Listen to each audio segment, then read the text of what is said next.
Good morning to you and welcome to this morning's reflection. We're going to begin this morning by reading from Matthew 26, verses 47 to 56.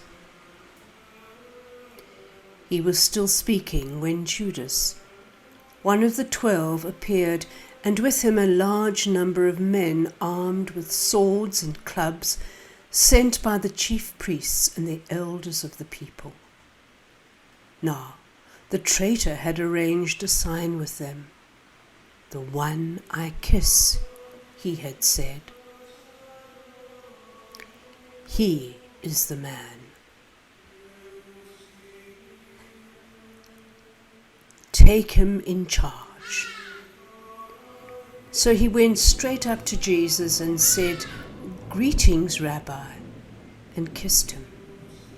Jesus said to him, "My friend, do what you are here for."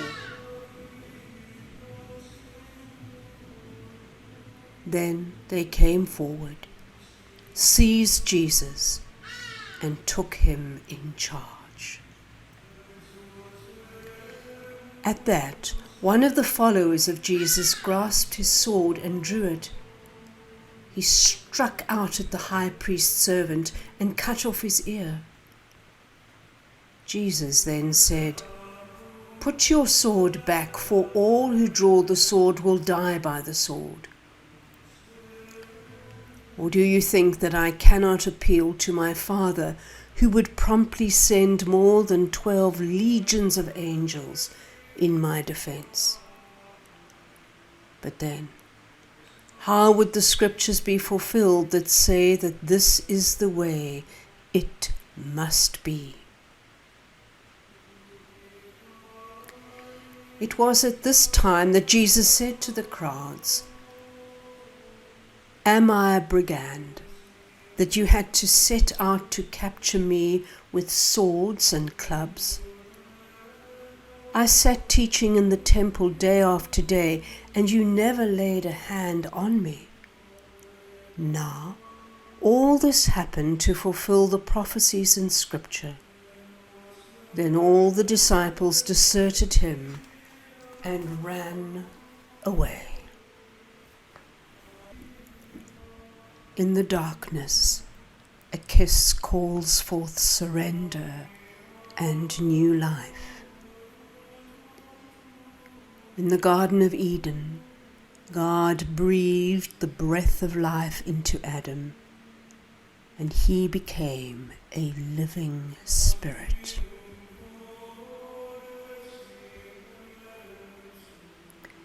In the Garden of Gethsemane, the breath of a kiss initiates the surrender which released into the entire world the compassionate spirit of Jesus.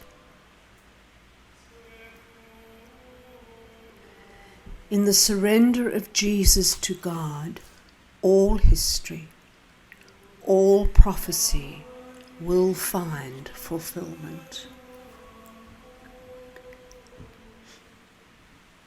Just as in the beginning, God's creative spirit hovered over the chaos, God's creative spirit is now present and active in the darkness, in the confusion, in the anguish of human sinfulness and betrayal.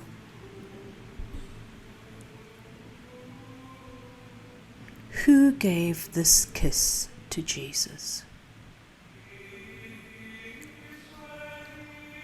It was one of his own, a disciple whom he taught and loved, a friend with whom he shared life. Only such a loved one could have the power and the authority to seize, to hold, and to identify him. It was Judas Iscariot. Though little is actually known about Judas and about his motivation, Legend invests this character with perhaps unwarranted, definitive degrees of evil. Dante, for example, places Judas in the pit of hell at the lowest level of degradation. Along with the traitors Brutus and Cassius, he depicts Judas as dangling from one of the mouths of Satan. Others, somewhat more benevolently, suggest that Judas, as a member of the Zealots, was disappointed in Jesus, and with a miscalculated hope of forcing Jesus to action, collaborated with the enemy. The deeper truth does not lie in making Judas the personification of evil, nor in justifying his actions and thereby excusing him of responsibility. The human personality is too complex for such simplistic judgments. We cannot underestimate, however, the significance of the person of Judas, his presence, his actions. At this juncture in Jesus' life, we simply cannot underestimate the significance of Judas. Moreover, Judas's character and actions mirror the potential for evil and betrayal that stalks our own inner darkness. Judas's betrayal of Jesus brings us face to face with the dark side of our own selves.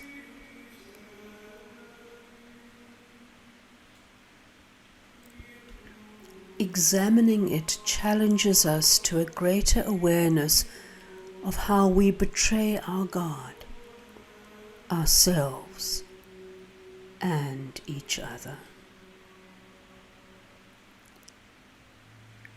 Judas's betrayal was not the only betrayal that Jesus experienced that night in the garden. Peter, as well as each of the other disciples, shared in the denial and desertion of their friend and mentor. What a crushing disappointment for Jesus to once again encounter his followers' fear and lack of understanding. In the critical moment, they failed to comprehend his life-giving destiny. They failed to support his mission of non-resistant surrender. Jesus faced his ordeal in utter aloneness. Yet, there is no fatalism, no stoicism, and no hesitation in his decision or his actions. Jesus knew his God, and he knew his destiny. Jesus was firmly grounded in the prophetic word that had shaped his people and had sustained his heart in this hour. In the darkness of the garden, the kiss of Judas found Jesus in readiness. So let us be silent for a moment.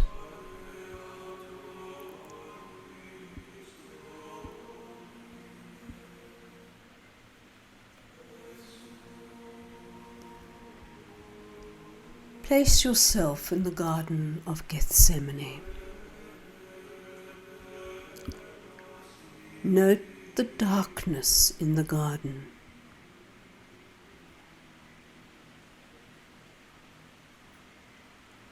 Become aware of the scents and the sounds of the night.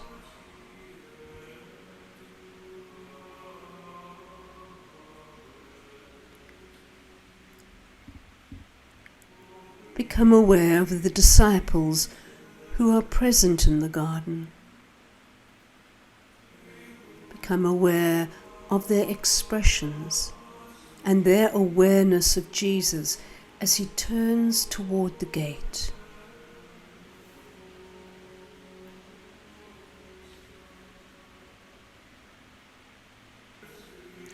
Hear the noise of an approaching mob and see the light of their torches as they approach.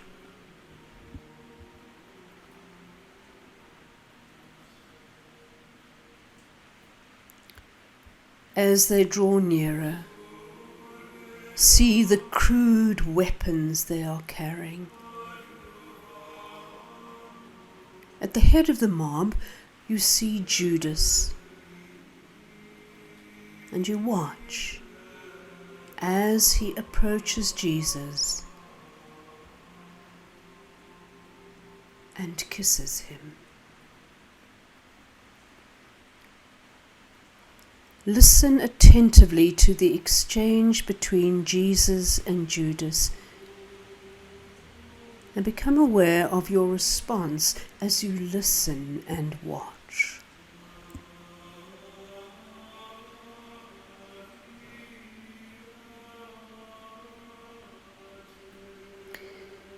Now see some of the soldiers come forward to arrest Jesus.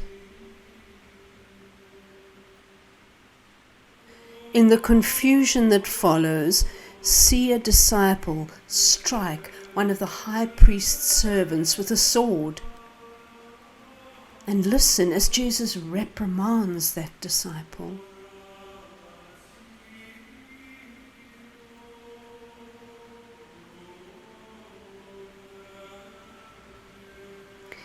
Particularly note Jesus' facial expression and the tone of his voice during that episode.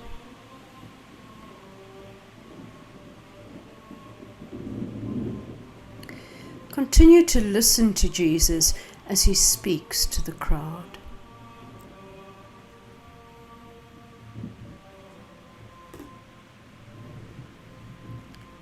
As Jesus is arrested and led away, become aware of how alone he is. How alone, for all his disciples have fled.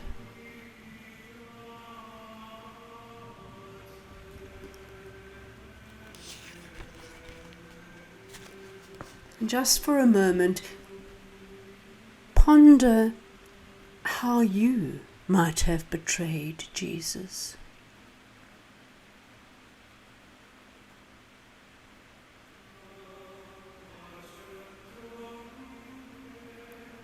And end this with a conversation with Jesus about your own relationship and the moments that you might need to ask forgiveness for